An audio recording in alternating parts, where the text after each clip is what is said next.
जानना चाहूँगा आपके साथ जो पुलिस द्वारा हत्या की गई है, क्या अभी तक उस पर कोई कार्रवाई हुई है? अभी तक कोई कार्रवाई नहीं। क्या कह रहा है पुलिस प्रशासन?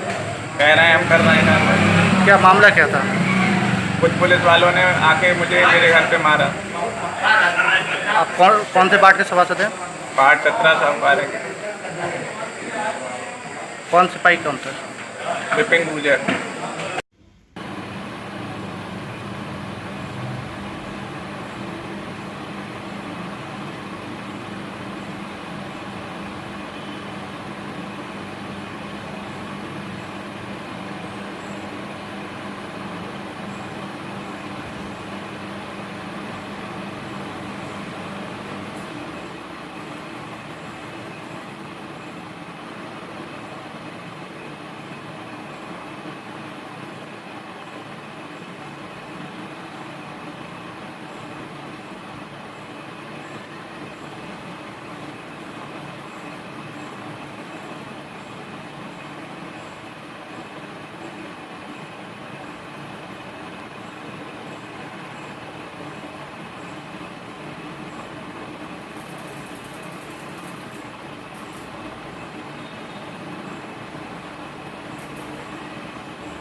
थाना फरीदपुर, कस्बा फरीदपुर में एक कोरोना हॉटस्पॉट बना हुआ है।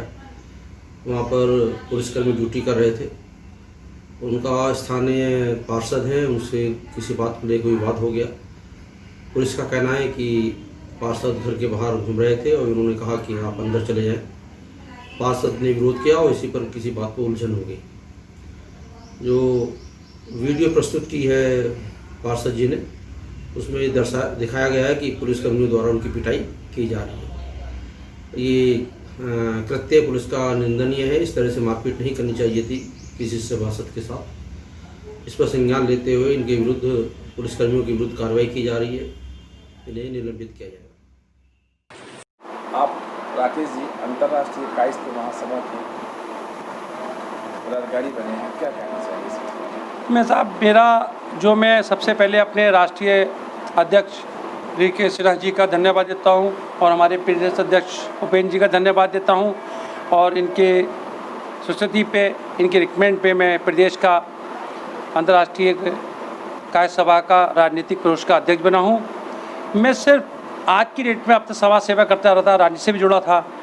मैं कायस्थों को, जो अब तक कायस्थों की धुरी थी, जो कायस्थ में जैसे अपने लाल बहादुर शास्त्री जी, महादेवी वर्मा जी, प्रेमचंद जी, सुभाष चंद्र बोस जैसे लोग इस कायस्थ परिवार से थे, उनके चरणों, उनके प्रेरणा स्रोत पर चलकर मैं कायस्थ समाज को, महिलाओं को, युवाओं को इस राजनीति की धुरी में जोड़ना चाहता हूं। और इस मुहिम को मैं पूरे प्रदेश में लागू करूंगा।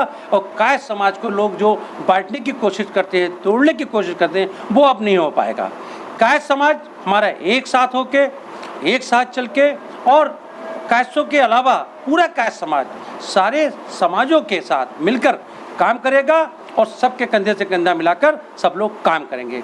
मगर मैं ये जरूर कहूँगा राजनीतिक दलों से, और मैं खुद भी युवाओं को और महिलाओं को ये राजनीति में लंबी दूरी तक ले जाना चाहता हूँ और बड़ी तादाद में युवाओं को और महिलाओं को कांग्रेस मतलब राजनीति से मैं जोड़ूंगा। ये मेरी मुहिम रहेगी पूरे प्रदेश। कायस्थ समाज शिक्षा में सबसे अग्रणी रहा है, आगे रहा है, लेकिन रोजगार की कमी के कारण काफ़ी अधिकांश युवा कायस्थ समाज के बेरोजगार, उनके लिए क्या करें? देखिए, बेरोजगारी, अब इसमें कहने की बात क्या है, मैं ऐसे राजनीतिक दल में बोलना नहीं चाहता हूँ। ये आप भी जानते हैं कि सरकारों की नीति होती है गड़बड़, जिसकी वजह से युवा आज कायस्तों का साथ नहीं, सबके साथ है, सारी बेरोजगारी है। ये इसी अगर हमको ताकत दी और सिस्टम चला तो मैं शायद इसके लिए भी मैं संघर्ष करूँगा, युवाओं के लिए भी, कि रोजगार दिलाने की कोशिश पूरी करूँगा मैं निश्चित तौर पर।